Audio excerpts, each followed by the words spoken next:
तो देखते हैं हम हमारी स्टोरी का इस पार्ट को। तो यहाँ पर ना असल में उस कॉपी के ऊपर लिखा होता है लू चैंगजिन, जो कि जिन का ही फुल नेम होता है। यहाँ पर वो सोच रहे हैं ये बहुत ही स्ट्रेंज है, इन वर्ड्स को देखने के बाद मेरी पूरी बॉडी हर्ट हो रही है। फिर वो उसे पेन से मिटा देता है, फिर उसे थोड़ा सा अच्छा लगता है। फिर वो देखते हैं टाइम की ओर और वो सोच रहा है कि 8 से ज़्यादा हो चुके हैं, वो अभी तक आया क्यों नहीं, मेरा फ़ोन कहाँ है।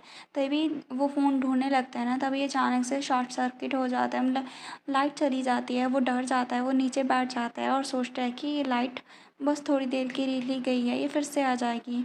और वो काफ़ी डरा होता है, क्योंकि आपको पता होगा पास्ट में उसके साथ बहुत ही चीज़ें हो चुकी हैं। मतलब यहाँ पर अंजना इसलिए डरा होता है क्योंकि उसके पास्ट एक्सपीरियंस कुछ अच्छा नहीं होता है। जब उसकी याददाश्त चली गई थी, तब आपको पता होगा जो ग्लैंड्स हंटर हैं उन्होंने उस पर अटैक किया था, जिसकी वजह से उसकी जो बहुत ही ज़्यादा मतलब बुरी हालत हो जाती है और वहाँ पर गन्स वगैरह चलने लगती हैं। तो अभी जैसे ही अंधेरा होता है उसे वो सीन याद आ जाता है और उसे लगता है कि कोई उसे शूट कर रहा है। वो इधर उधर भागने लगता है, तभी अचानक से वो अपनी आंखें बंद कर लेता है और बोलता है कि यहाँ मत आओ, यहाँ मत आओ। तभी यहाँ पर ना जिन उसे उठा लेता है और उठा के उसे बोलता है कि मैं यहाँ पर हूँ, ये कुछ भी नहीं है, बस सर्किट मेंटेनेंस चल रही है। और यहाँ पर वो उसे बोलता है कि बेबी डरो मत। यहाँ पर ना यंजी सोचता है कि मेरे पास मेरा अल्फ़ा है, मेरा अल्फ़ा बहुत ही जेंटल और रिलायबल पर्सन है, बहुत ही स्ट्रॉन्ग और टेंडर है, जो कि मुझे हमेशा प्रोटेक्ट करता है, मुझे हर्ट नहीं होने देगा। वो कोई भी ऐसा इंसान नहीं है, वो मुझे लू शेंगजिन से हर्ट नहीं होने देगा। और यहाँ पर ना फिर वो उसे बेड पे लाई कर देता है और उससे बोलता है कि अभी ना मुझे वर्क करना पड़ा ओवर टाइम, तो इसी वजह से मैं रिफ्लेक्ट करूँगा। चलो प्लान करते हैं, इस वीकेंड पे तुम कोई भी जगह पर बताओ मुझे, मैं वहाँ पर तुम्हें लेके जाऊँगा। और अगर तुम किसी जगह के बारे में नहीं सोच पा रहे हो तो कोई बात नहीं, मैं तुम्हें अपनी पसंद की किसी जगह पर लेकर जाऊँगा जो तुम्हें भी अच्छी लगेगी। तो यहाँ पर वो बोलता है ब्रदर। तो वो उससे बोलता है कि क्या कुछ गलत है। वो बोलता है मैं डर गया हूँ। तो वो बोलता है तुम्हें किस बात से डर लग रहा है। फिर वो काँपते हुए उससे बोलता है कि मुझे डर है। और यहाँ पर ना वो अपने मन में सोच रहा है कि मुझे डर है कि तुम बहुत ही सिमिलर हो उस पर्सन के साथ जिसे मैं सबसे ज़्यादा हेट करता हूँ।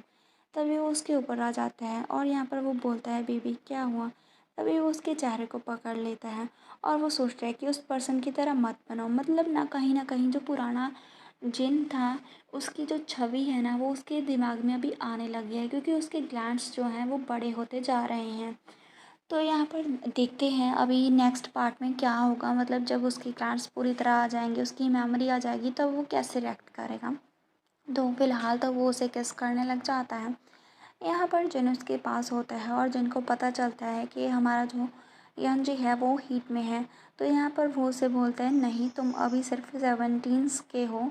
तो यहाँ पर ना वो उससे बोलता है कि फ्यूचर में तुम हमेशा मुझे स्पॉइल करना और दूसरों को लाइक मत करना। तुम ना उस पर्सन की तरह मत बनना जिससे मैं सबसे ज़्यादा हेट करता हूँ।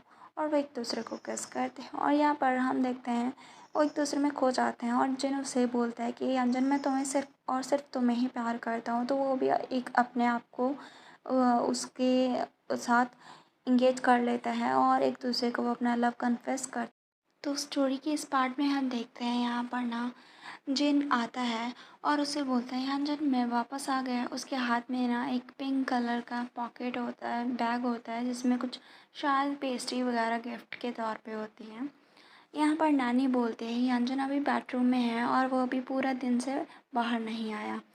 यहाँ पर ना वो ऊपर जाने लगता है और उससे बोलता है अंजन तुमने फिर से खुद को लॉक क्यों कर दिया है, जल्दी से और खाना खा लो। वो उससे बोलता है कि तुम खुद से खा लो, मैं अभी हंगरी नहीं हूँ। तभी जिन सोच रहे ये किड फिर से टेंट्रम्स थ्रो कर रहा है। फिर वो अपने जेब से एक पेन निकालता है और वहाँ पर वो लॉक को अनलॉक कर लेता है, जैसे कि उसका रोज़ का ही काम हो। फिर यहाँ पर ना यंजी बोलता है कि मैंने कहा ना मुझे भूख नहीं है और तुमने मेरे रूम में फिर से बिना मेरी परमिशन के एंटर क्यों किया। तो यहाँ पर जिन वहाँ पर साइड में उस गिफ्ट को रख देता है और उसे उठा लेता है। तो यहाँ पर वो उससे बोलता है कि तुम फिर से टेंट्रम्स थ्रो क्यों कर रहे हो। और यहाँ पर वो उससे बोलता है मिरर में देखो, क्या तुम्हें अभी भी बेटर फील नहीं हो रहा, तुम खुद को कितना ज़्यादा क्यूट देख पा रहे हो। यहाँ पर ना वो उसे किस करने जा रहा होता है, वो उससे बोलता है कि मैं तुम्हें फिर से मुझे किस नहीं करने दूँगा। तो जिन बोलता है कि क्या हुआ है बेबी, अगर तुम मुझे नहीं बताओगे तो मैं कैसे वे फाइंड करूँगा तुम्हें कंफर्ट करने के लिए। तो यहाँ पर वो बोल देता है कि तुमने अभी तक मुझे मार्क क्यों नहीं किया, तुम मुझे मार्क क्यों नहीं करते। तभी जिन को याद आता है कि वो सोचता है कि मुझे याद आया, वो पहले भी ऐसा कहा करता था कि ब्रदर जिन तुम मुझे अभी मार्क क्यों नहीं करते हो। और यहाँ पर हमें पता चलता है कि 24 की एज में उसके मार्क को रिमूव कर दिया गया था वो सर्जरी के द्वारा, जिसकी वजह से उसकी हालत और भी बुरी हो जाती है। यहाँ पर ना वो बोलता है कि रंजन सिर्फ तभी मुझे मार करने के लिए बोला करता था जब वो अपने इमोशन से कंट्रोल खो देता था। और यहाँ पर ना वो उसके एक्सप्रेशन को भी याद करता है कि कैसे वो बोला करता था कि प्लीज़ मुझे मार करो, मैं तुमसे भीख मांगता हूँ।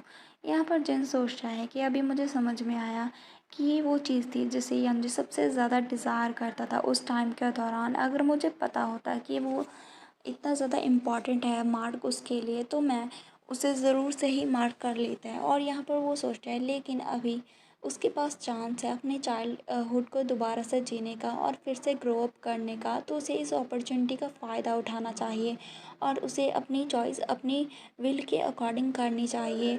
उसके पास पूरा राइट है ये डिसाइड करने का कि वो किसे प्यार करना चाहता है और या फिर मुझे छोड़ना चाहता है। और यहाँ पर ना मुझे नहीं लगता कि एक दूसरे के साथ इस तरह से हमें रहना चाहिए। मैं नहीं चाहता कि वो फिर से मेरा सबॉर्डिनेट या फिर मेरी प्राइवेट प्रॉपर्टी बने। तभी यहाँ पर ना वो थोड़ा-सा और ज़्यादा खोता रहता है अपने मन में। और यहाँ पर ना यानजी उसे देखता है और उसे पता चल जाता है। वो अपने मन में सोचता है कि वो अभी भी मुझे मार्क नहीं करना, बिल्कुल भी मुझे मार्क करना नहीं चाहता। ये बहुत ही ज़्यादा मतलब बुरा है। वो बस चाहता है मुझे ट्रिक करना ताकि मैं उसके साथ सोता रहूँ। ये बहुत ही बुरा इंसान है। और यहाँ पर ना वो उसे बोलता है मुझे जाने दो, ये डैड बिल्कुल भी केयर नहीं करता कि तुम मुझे मार्क करते हो या फिर नहीं। यहाँ पर जैसे ही वो जाने लगता है उसकी लैब से बाहर निकल के जिन उसे पकड़ता है और उससे बोलते हैं कि तुमने ये डर्टी लैंग्वेज कहाँ से सीखी है और तुम किसे बोल रहे हो दिस डैट। यहाँ पर ना वो उसे बोलता है मुझे जाने दो। तभी वो पिंक कलर के बैग को उठाता है उसे दे देता है। तो यहाँ पर वो बोलता है कि मुझे ये नहीं चाहिए।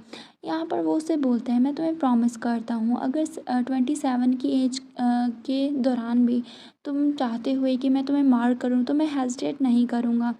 तो वो बोलता है मैं तुम पे बिलीव नहीं करता हूँ। तो 27 एज इसीलिए बोल रहा होता है क्योंकि अभी जब इसका एक्सीडेंट हुआ था यंजन का तब वो 27 का ही था। मतलब 27 के बाद ये सभी चीज़ें होने लगी थी जब जिनको फिर से अपनी गलती का एहसास होता है।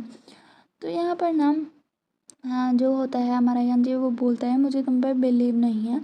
तभी वो उसे बोलता है कि इसके पहले तुम मुझे मार्क कर सकते हो। तो उसकी बात सुन के वो बोलता है क्या? वो उसे बोलता है कि जब तुम मुझे बाइट करोगे तो मैं तुम्हारा हो जाऊँगा। और यहाँ पर वो सोचता है कि ऑल्थो ऐसी कोई चीज़ नहीं है, अल्फ़ा को कोई मार्क नहीं कर सकता है, लेकिन क्या मेरे पास और कोई ऑप्शन है उसे हैप्पी रखने का? तो जिन की बात सुन के वो बोलता है कि क्या ये सच है? तो वो उसके नीचे बैठ जाता है और नेक आगे करने लग जाता है और बोलता है कि तुम यहाँ पर बाइट कर सकते हो। तो यहाँ पर वो उससे बोलता है ये बहुत ही अच्छा स्मेल कर रहा है। फिर वो उसे बोलता है जिन कि इट्स ओके बेबी तुम बाइट कर सकते हो लेकिन ज़्यादा हार्डली बाइट मत करना, अदरवाइज़ मैं तुम्हारा ख्याल नहीं रख पाऊँगा क्योंकि ग्लैंड्स काफ़ी सेंसिटिव होते हैं, वहाँ पर दर्द होने से बहुत ही बड़ी प्रॉब्लम्स हो सकती है। तभी यंजन उसे बाइट करने लग जाता है। तभी हम देखते हैं जिनके एक्सप्रेशन बहुत ही बुरे से हो जाते हैं जैसे कि वो बहुत ही पेन में हो। अभी हमें नहीं बताया जाता है कि वो ऐसा क्यों कर रहे हैं। शायद यंजी ने उसे ज़्यादा ज़ोर से बाइट कर लिया हो या फिर कुछ और इफ़ेक्ट हो, मेडिकल वगैरह कुछ प्रॉब्लम हो।